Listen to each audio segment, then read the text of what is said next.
আহা, কেমনে বললে বুঝতাম। কেউ কারোর জন্য আটকাইবে না বাপ। তুমি গুনাহ করলে তোমারে বাধা দিবে কে? তুমি কৌশল করলে আমি তো পারতাম না, বুঝাইতে না পারো, কিন্তু রাতের 2টায় অন্ধকারে তুমি উলঙ্গ ছবি দেখলে তোমারে ফিরাবে কে? তুমি যদি নিজের লজ্জাস্থান নিজের হাতে নাপাক নষ্ট করে ফেলো, তোমারে থামাবে কি?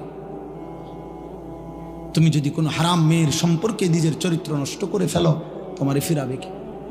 অতএব তোমার বিবেক, তোমার অনুভূতি, তোমার আখিরাত, তোমার আল্লাহর কথা স্মরণ থাকা, এটাই তোমারে গুনাহ থেকে ফিরাবে। নাহলে আমি কি আর তোমার লগে থাকবো নি? তুমি কি আর আমার সাথে থাকবা না? এই জন্য আমরা বিবেক জাগাইতে চাই। একজন হোক, কোনো অসুবিধা নেই। আমি তো ইলেকশন করছি না যে ভাই আপনাদের সবার ভোট দরকার আমার, এবার আপনারা দাঁড়াইয়া মতেন আর বইয়া মতেন, এটা দেখার বিষয় না। ভোটটা আমারে দিয়ে, বিষয়টা কি এমন? কথা বলেন, এই মাহফিলের মাকসাদ এইটা? আখিরাত।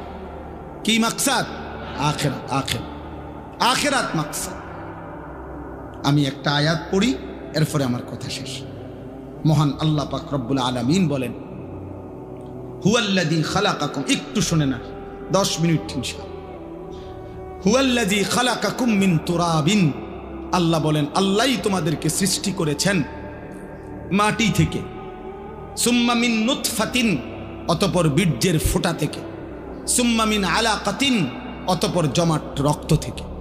মহান আল্লাহ পাক আমাদেরকে মায়ের পেট থেকে বের করার আগে 7টা ধাপে সৃষ্টি করেছে, 7 স্তরে, 7টা ধাপে। 1 মাটি, 2 বীর্যের ফোঁটা, 3 জমাট রক্ত, 4 গোশতের টুকরা, 5 হাড্ডির একটা কঙ্কাল, 6 ওই কঙ্কালটার উপরে পরিমিত মাত্রায় গোশত দিয়ে চোখ নাক কান লাগিয়ে শরীর গঠন, 7 রূহ ফুকে দিয়ে মায়ের পেট থেকে বের করেছে। কয়টা হইল দোস্ত?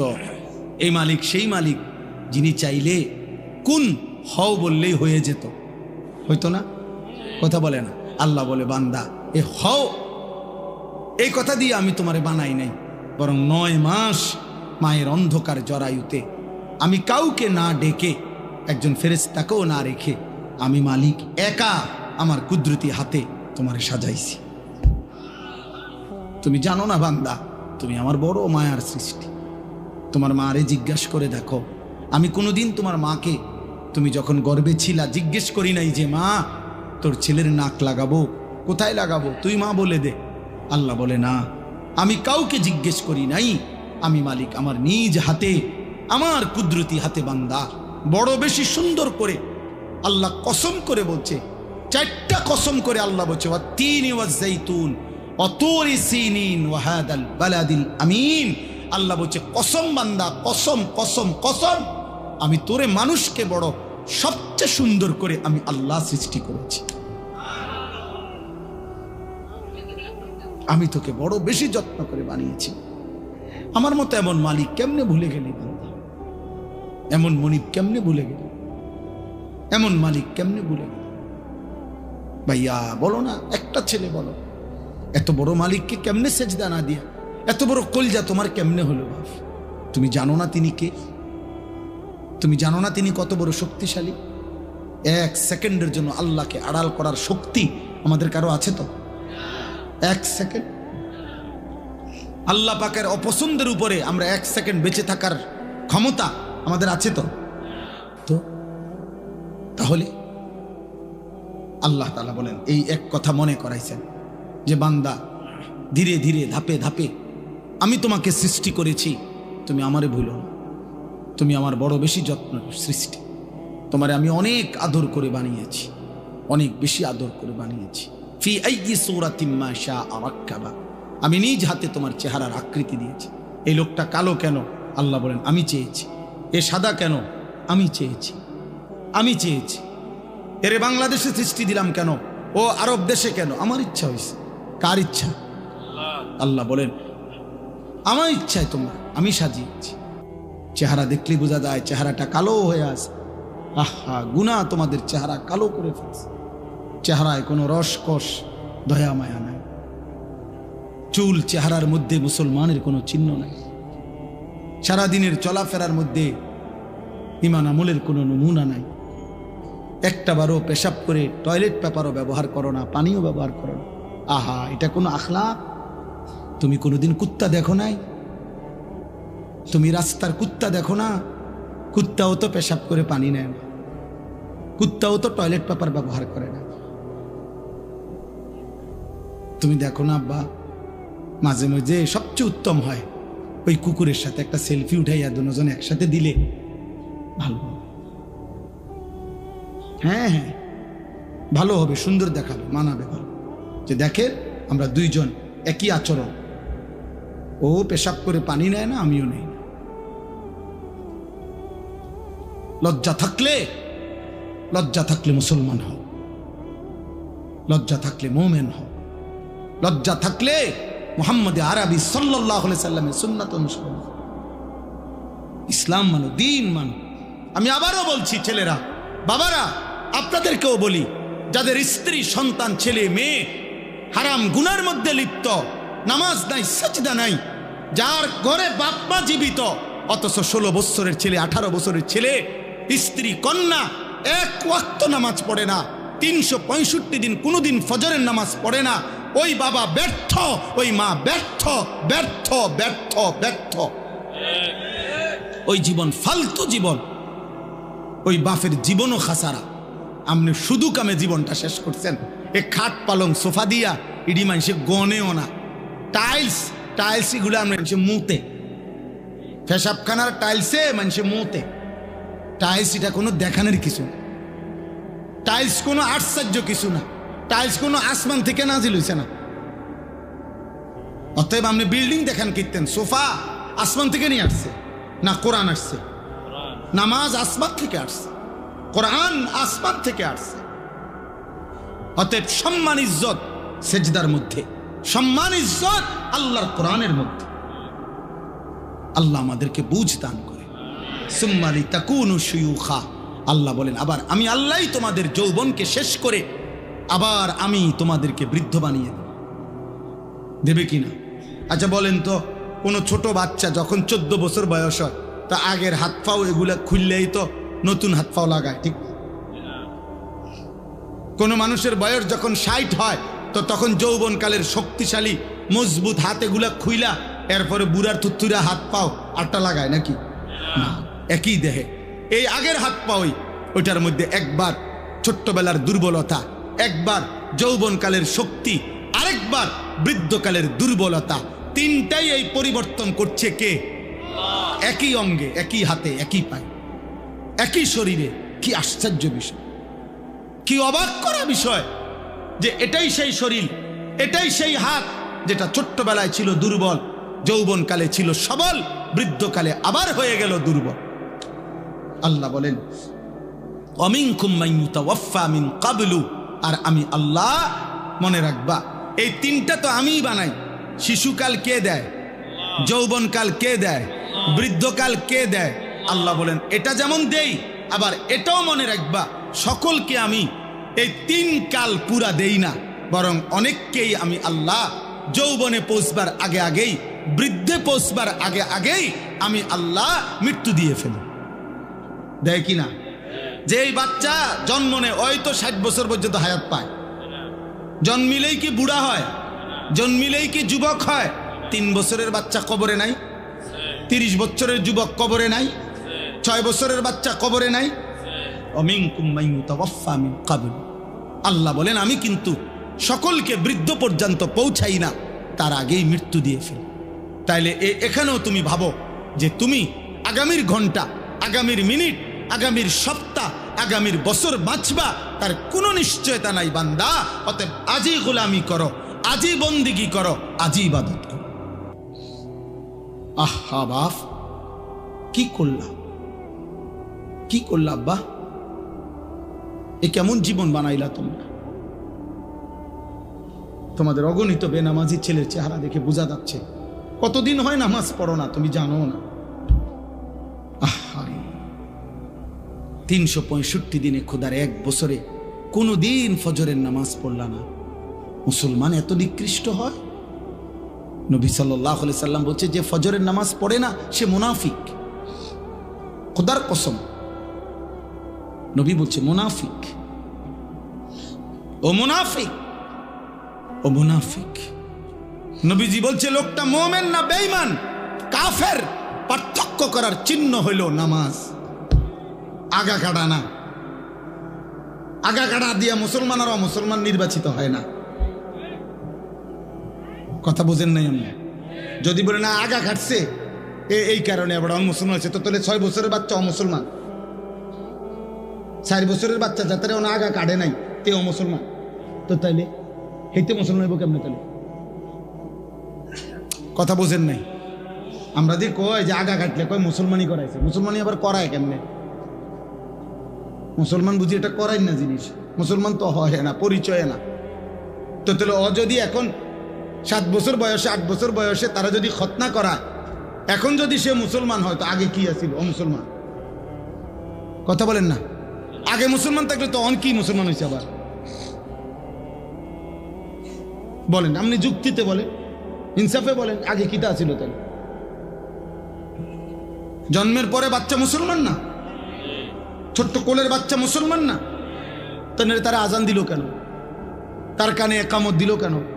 তারে হুজুর আইনা দোয়া করাইলো কেন? তার জন্য মুসলিম নাম রাখলো কেন?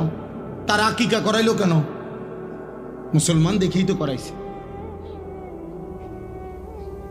এজন্য দোস্ত আল্লাহর নবী সাল্লাল্লাহু আলাইহি সাল্লাম বলেছে বাইনার রাজুল ওয়া বাইনাশ শিরকি ওয়াল কুফর তারকুস সালাহ। কোন ব্যক্তি মুমিন না মুশরিক এটা পার্থক্য করার চিহ্ন হলো নামাজ পড়া বা না পড়া এর ভিত্তিতে। চলো ভাইয়া ভাতে তো খাও, আর কি থা, দুনিয়াই তো ভোগ করো না। তোমার রাত যখন ভোর হয় আমার রাতও তখনই ভোর হয়। তোমার জন্য যখন সূর্য ডুবে আমার সূর্য তখনই ডুবে। হ্যাঁ নাফরমান, মনে রেখো তুমি আগায় না। 5 ওয়াক্ত নামাজ পড়নেওয়ালার ভোর যখন হয় তুমি নাফরমানের ভোরও তখনই হয়। পৃথিবী সমান তালেই আগায়, রাত্র সমান তালেই শেষ হয়। সব রাতই ভোর হয়, বাসর রাতও ভোর হয়, ফাঁসির রাতও ভোর হয়। কিন্তু আখিরাত একসাথে চলবে না, দুনিয়া একসাথে চলতেছে। দুনিয়া সুখে দুঃখে একসাথেই চলে, নাফরমান আর ইমানদার একসাথেই চলে, আখিরাতে একসাথে চলবে না। আজকে এখানে তো সবাই বসছো, নামাজিরাও বসছে, বেনামাজিও বসছো, হাসরের ময়দানে এমন দাঁড়াইতে পারবা না। আল্লাহর কসম, বসার তো সুযোগই নাই, দাঁড়াইবারও সুযোগ থাকবে না একসাথে। কোরআনুল কারীমে সূরা ইয়াসিনে আছে, আল্লাহ পাক ফেরেশতাদেরকে বলবে ওয়ামতাজুল ইয়াওমা আইয়ুহাল মুজরিমুন, প্রথম নাফরমানদেরকে বলবে এই নাফরমান, বেঈমান, মুশরিক, মুনাফিক, পাপী, মুজরিম, আজকে হাসরের ময়দানে আমার ইমানদারদের লাইন থেকে বের হও, আলাদা হও। ফেরেশতারা বলবে আল্লাহ নাফরমান চিনবো কেমনে? আল্লাহ বলবেন ইউরাফুল মুজরিমুনা বিসীমাহুম, প্রত্যেক পাপীর পাপের চিহ্ন আমি আল্লাহ তার চেহারার মধ্যে ভাসিয়ে দেব। তোমরা যাও, যাও, গেলেই দেখবা চেহারায় কম্পিউটারের মতো, কম্পিউটারের মনিটরের মতো, স্ক্রিনের মতো তার চেহারার মধ্যে সুদের চিহ্ন, ঘুষের চিহ্ন, চুরির চিহ্ন, ডাকাতির চিহ্ন, জিনার চিহ্ন, ব্যভিচারের চিহ্ন, নগ্ন নারীর চিহ্ন, হারাম দৃশ্য, হারাম গুনাহ আমি তার চেহারায় ভাসায় দেব। তোমরা দেখেই চিনবা। এরপরে কি করবে? ফায়ুখাযু বিন নাওয়াসি ওয়াল আকদাম, আল্লাহ বলেন ফেরেশতারা তখন ওই নাফরমানকে তার মাথার চুলের অগ্রভাগ এবং 2 পাও ধরে, এই চুল ধরলে আর 2 পাও ধরলে এইটি কি সোজা থাকবে না? বুঝেন না হিসাবটা? এমনি যদি ধরে আর পাও যদি ধরে তখন কি হবে? এটা ছাগলের বাচ্চা যেমনি আলগি দেয় এইভাবে আলগি দিয়া ধইরা একটা আসার দিয়া জাহান্নামে ফেলে দেবে। যা নাফরমান, না নাইলে এমনি ধরবে কেন? বলেন না কেন? এনারে তো এমনি ধরার কথা না, মাথার চুল আর 2 পাও ধরবে কেন? তাহলে এমনি ধরলে এই এমনি আলগি দিবে, আলগি দিয়া ছুঁড়ে মারবে জাহান্নামে। খুযুহু ফাগুল্লুহু সুম্মাল জাহিমা সাল্লু, কোরআনে আল্লাহ বলছেন, আল্লাহ জাহান্নামীদের ব্যাপারে হাসরের দিন বলবে, আমার ফেরেশতার ওরে ধর, ওরে ধর ধর, খুজুহু তাকে ধরো, ফাগুল্লুহু বেঈমানরে বাঁধো, ফাগুল্লুহু অর্থ হলো বেঁধে ফেলো, বেঁধে শক্ত করে বান্ধিবা, টাইট করে বান্ধিবা। আচ্ছা কেমনে বান্ধিবে জানেন? বলি, ওই ভাই শুনবা? তাফসীরের মধ্যে আছে, কেমনে বলবো এটা? ওফ, কোন মানুষকে যে সেলাই করে, অ্যাক্সিডেন্ট হইলে যে মানুষকে সেলাই করে না, এই সেলাই মানে কি? সেলাই মানে হলে এই সুই দিয়া সুতা গোস্ত সহ এরপরে উঠাইয়া বাঁধে, এটারই তো কয় সেলাই। 3টা সেলাই লাগছে, 5টা সেলাই লাগছে কয় না? খোদার কসম তাফসিরে লিখছে, নাফরমানকে ফেরেশতা এইভাবে, যেইভাবে চামড়া সেলাই করে অ্যাক্সিডেন্টের রুগীর সুই দিয়া সুতা দিয়া, এইভাবে সেলাই করে করে বাঁধে।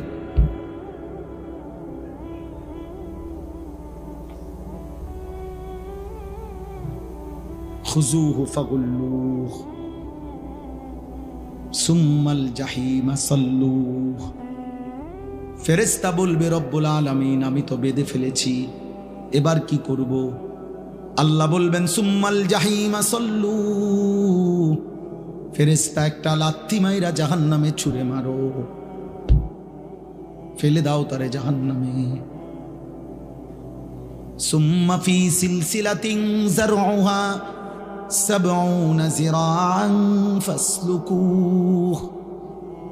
যখন তাকে জাহান্নামে ফেলা হবে, আল্লাহ এবার জাহান্নামের মধ্যে ভিতরে যেই ফেরেশতারা আছে, ওই ফেরেশতাদেরকে আল্লাহ বলবে, ফেরেশতারা আমার এই নাফরমান বেঈমান বান্দাটাকে 70 হাত আগুনের শিকল দিয়ে আবার তার হাতের মধ্যে বা গলার মধ্যে বেঁধে আবার বাঁধো, এবার ফাসলুকুহু তারে কুত্তার মতো পুরা জাহান্নামের মধ্যে ঘুরাও, বাকি জাহান্নামীদের সাথে পরিচয় করিয়ে দাও, এই নাফরমানের পাপ তাও বলে দাও যে এ চোর ছিল, এ ডাকাত ছিল, এ ব্যভিচারী ছিল, এ জেনাকার ছিল, এ বেহায়া নারী ছিল, এ বেপর্দা নারী ছিল, এটা সুদখোর ছিল, এটা হারামখোর ছিল, এটা মদখোর ছিল, এটা নেশাখোর ছিল। এভাবে ফেরেশতারা বাকিদের সাথে পরিচয় করিয়ে দেবে। নতুন করে যদি কোনো উদ্দীপনা না আসে, উৎসাহ না আসে আমলের প্রতি, আখিরাতের প্রতি, তাইলে শুনলাম কি? এমনি তো জানা শরীয়তের অনেক কথা অনেকেই জানে, সকলেই জানে। এই জানাগুলোকে মালুমাত বলা হয়, মানে এমনি জানে আর কি। মনে করেন আজকে 10 বছর যে কোনো দিন 5 ওয়াক্ত নামাজ পড়ে নাই, এমন কোনো মুসলমানকে যদি জিজ্ঞেস করেন যে ভাই বলেন তো নামাজ কয় ওয়াক্ত, তো ওই লোক কি বলবে? 12 ওয়াক্ত। কয় ওয়াক্ত বলবে? তাহলে এই কথাটা তো সেও জানে। তাহলে এইটা তো জানায় শুধু, এটা এলেম না। এলেম তখনই এলেম হয় যখন তা আমলে পরিণত হয়। আজকে 30 বছর ধরে যে সুদ খায়, মনে করেন এই হারামখোরকে জিজ্ঞেস করে যে বলেন তো ভাই বাবা যে সুদ খাওয়া কি, তো উনি কি বলবে? মুস্তাহাব। কি? তাহলে তো এটা তো হেও জানে, এটা তো সেও জানে। তাহলে এই জানাটুকু তো যথেষ্ট না, এটা এলেম না, এটা মালুমাত, মানে এমনি জানে আর কি, অর্জিত জ্ঞান। কিন্তু এলেম তখনই এলেম হয় যখন তা আমলে পরিণত হয়। এই জন্য আল্লাহর কথা শোনা তখনই সার্থক হয় যখন তার থেকে 2 জিনিস অর্জন হয়, হয় উপদেশ গ্রহণ করা, নয় আল্লাহকে ভয় করা। এতটুকু যদি না হয় কোনো রকম, তাহলে ফায়দা হলো। মাহফিল 13তম না 1300তম হইলে কি আয়োজন আজকের এই সমান না, আরো 10টা প্যান্ডেলের সমান হলো, কিন্তু সবাই সবার মতোই রয়ে গেলাম, তাইলে দোস্ত তেমন তো কোনো অর্জন হলো না, তেমন কোনো অর্জন হলো না। এটা জরুরি বোঝা। কোরআনুল কারীমের মধ্যে আছে, ফেরাউনের মতো এত বড় কাফের, আল্লাহ দাবি খোদা দাবিদার ফেরাউনের মতো নিকৃষ্ট কাফেরের কাছেও যখন আল্লাহ তাআলা মুসা নবীকে পাঠাইছেন যে তুমি তাকে ইমানের দাওয়াত দাও, কালিমার দাওয়াত দাও, তখন আল্লাহ তাআলা কোরআন শরীফে আছে মুসা নবীকে বলছে ফাকুলা লাহু কাওলান লাইয়িনা, তুমি এবং তোমার ভাই হারুন তোমরা দুইজন গিয়ে ফেরাউনকে দাওয়াত দাও, নম্র সাথে ভদ্রতার সাথে তার আল্লাহর দিকে ডাকো। কেন? আল্লাহ নিচে বলছে লাআল্লাহু ইয়াতাযাক্কারু আও ইয়াখশা, যেন ফেরাউনের মতো বেঈমানও উপদেশ গ্রহণ করতে পারে অথবা আল্লাহকে ভয় করতে পারে। তাহলে ফেরাউনের মতো নিকৃষ্ট কাফেরকেও যখন আল্লাহর কথা বলছে তখন উদ্দেশ্য হলো যেন সে উপদেশ গ্রহণ করে অথবা আল্লাহকে ভয় করে। তাহলে আমাদের জন্য কি? আমাদের জন্য আল্লাহর কথা কি উদ্দেশ্য? এই বলা, এই শোনা, এই আয়োজন, এর উদ্দেশ্যটা কি? উদ্দেশ্য এটাই যেন আমরা উপদেশ গ্রহণ করি, যেন আমরা আল্লাহকে ভয় করি। কোরআনুল কারীমের মধ্যে আছে ইয়াইযুকুম লাআল্লাকুম তাযাক্কারুন, আল্লাহ বলেন আমি আল্লাহ তোমাদেরকে ওয়াজ করছি। কেন? লাআল্লাকুম তাযাক্কারুন, যেন তোমরা উপদেশ গ্রহণ করতে পারো। তাহলে মহান আল্লাহ বলেন আমি ওয়াজ করলাম, আল্লাহ ওয়াজ করছেন, আর উদ্দেশ্য কি? যেন তোমরা আমার বান্দারা উপদেশ গ্রহণ করতে পারো। আল্লাহ তাআলা বলছে ফাতাবিরু, আমার বান্দারা তোমরা দিল দিয়ে বিচক্ষণতার সাথে দিমাগ দিয়ে ভাবো, ফিকির করো। ইয়া উলিল আবসার, হে বিবেকবান, হে চক্ষুষ্মান, ভাবো কি করছো, কি করা উচিত। এরই নাম কি জীবন নাকি অন্য কিছু? কে তোমাকে সৃষ্টি করেছেন? কেন তোমাকে সৃষ্টি করেছেন? তুমি আসলা কেন এই পৃথিবীতে? তোমার কি করা উচিত ছিল? তুমি যা করছো তাই কি না ভিন্ন কিছু? ভাবতে বলছে আল্লাহ তাআলা কোরআনুল কারীমের মধ্যে বলছেন আফা হাসিবতুম আন্নামা খালাকনাকুম আবাসান, আমার বান্দা তোমরা কি এই ভেবেছো আমি তোমাদেরকে এমনি এমনি সৃষ্টি করেছি অনর্থক, আবাস, বেহুদা,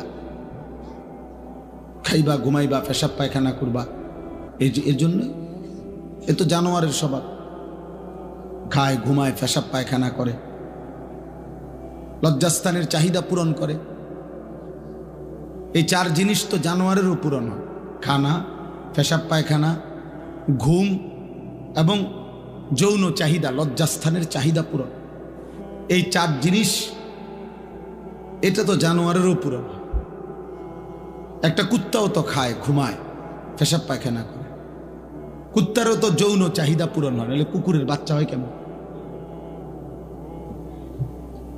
তাইলে দোস্ত জীবন মানে যদি হয় এই চারটাই, খাইলাম, ঘুমাইলাম, পেশাব পায়খানা করলাম আর লজ্জাস্থানের চাহিদা পূরণ করলাম, হালাল বা হারাম যেমনি ভাবে, এতটুকুর নামই যদি হয় জীবন, তো জানোয়ারের সাথে তফাৎ কি?